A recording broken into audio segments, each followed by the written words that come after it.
Tea கடை நடத்திக் கொண்டிருந்த சேமித்தவனுக்கு மகனாக பிறந்த நான். என்னுடைய இயற்பெயர் கருணாநிதி. என் தந்தை தாயார் எனக்கு வைத்த பெயர் கருணாநிதி. நான் தான் நிதி பற்றாக்குறையால் என் பெயரை கருணாஸ் என்று சுருக்கிக் கொண்டேன்.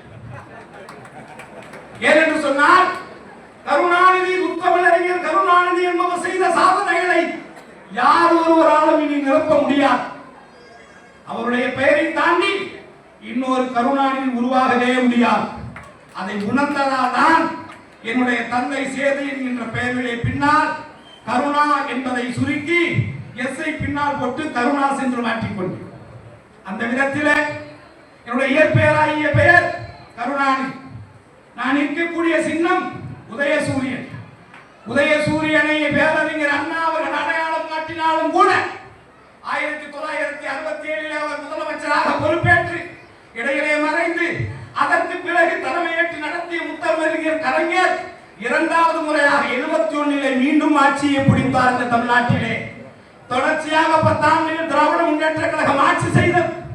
அந்த வரிசையிலே 2021 ஆரம்பிக்கப்பட்ட தளபதியுடைய இந்த வெற்றி வரக்கூடிய 2026 தொடரும். தொடர்ச்சியாக முத்தமிழறிஞர்